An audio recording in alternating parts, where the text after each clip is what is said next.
Assalamualaikum warahmatullahi wabarakatuh. Hai, halo Wirabana WB Gemilang.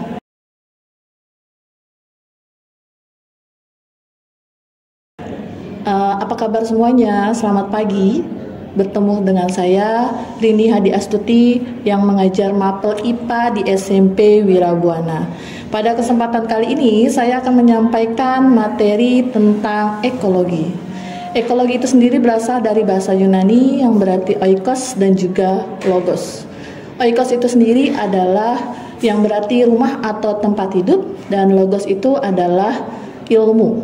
Jadi secara harfiahnya ekologi itu adalah ilmu yang mempelajari organisme dan juga tempat hidupnya, atau adalah mempelajari tentang hubungan timbal balik antara organisme juga dengan lingkungannya. Dalam materi kali ini saya akan menyampaikan dua hal, yaitu tingkatan ekologi dan juga komponen ekosistem. Yang pertama yaitu tentang tingkatan ekologi.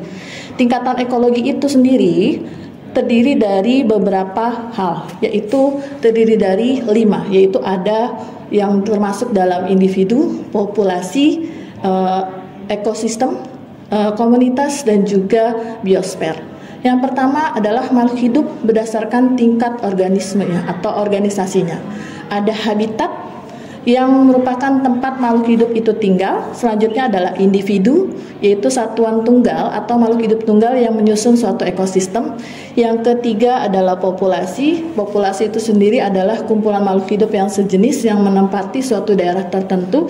Dan juga yang keempat ada komunitas, yaitu kumpulan dari populasi yang berbeda jenis dan hidup bersama dalam suatu lingkungan ataupun ekosistem. Dan ada ekosistem juga sebagai hubungan timbal balik yang hidup dengan lingkungannya. Dan ada bioma, ekosistem yang terbentuk dari perbedaan letak geografis dan juga astronomis. Selanjutnya adalah biosfer atau kumpulan seluruh kehidupan yang ada di muka bumi. Selanjutnya kita juga akan membahas tentang komponen ekosistem. Komponen ekosistem itu terdiri dari dua faktor utama, yaitu komponen yang dipengaruhi oleh faktor biotik dan juga dipengaruhi oleh faktor abiotik. Faktor biotik itu sendiri adalah komponen pada lingkungan yang dibentuk karena ada komponen hidup di dalamnya. Dan untuk komponen abiotik adalah komponen yang dibentuk dalam lingkungan yang merupakan benda mati. Selanjutnya, dalam suatu interaksi antar komponen biotik itu akan ada beberapa interaksi yang terjadi. Pertama ada yang disebut dengan rantai makanan atau peristiwa makan dan dimakan pada suatu ekosistem. Selanjutnya ada jaring-jaring makanan atau kumpulan dari suatu rantai makanan yang akan saling berkaitan atau berhubungan dalam suatu ekosistem. Dan selanjutnya ada piramida makanan atau piramida ekologi yang merupakan gambaran perbandingan tingkatan dalam suatu ekosistem.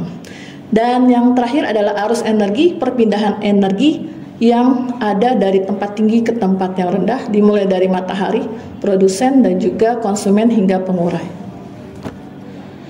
Ini adalah salah satu contoh dalam rantai makanan, di mana peristiwa makan dan dimakan pada suatu lingkungan, dan juga ada contoh piramida ekologi yang ada dalam sistem ekosistem yang ada di lingkungan. Selanjutnya, ini adalah suatu perbedaan antara faktor biotik dan juga abiotik, di mana faktor biotik itu didukung oleh kumpulan makhluk hidup mulai dari manusia, hewan, tumbuhan, mikroorganisme, dan abiotik adalah air, udara, tanah, ataupun iklim yang juga mempengaruhi komponen dari suatu ekologi. Perbedaan biotik dan abiotik dalam lingkungan terlihat jelas di mana faktor biotik itu sendiri adalah komponen hidup yang di dalamnya terdiri dari makhluk hidup dan ada manusia, hewan, dan juga tumbuhan. Sedangkan pada faktor abiotik itu sendiri, yaitu komponen lingkungan yang berupa benda mati, dimulai dari air, tanah, udara, suhu, ataupun temperatur dalam suatu lingkungan atau dalam suatu ekosistem. Dari sini kita akan mengetahui banyak hal tentang ekologi dan juga ekosistem. Demikianlah penyampaian materi saya tentang ekologi. Semoga semua bermanfaat bagi siswa-siswi SMP Wirabuana. dan juga dapat diterapkan dalam kehidupan sehari-hari, baik di lingkungan sekolah ataupun lingkungan rumah. Sekian dan terima kasih.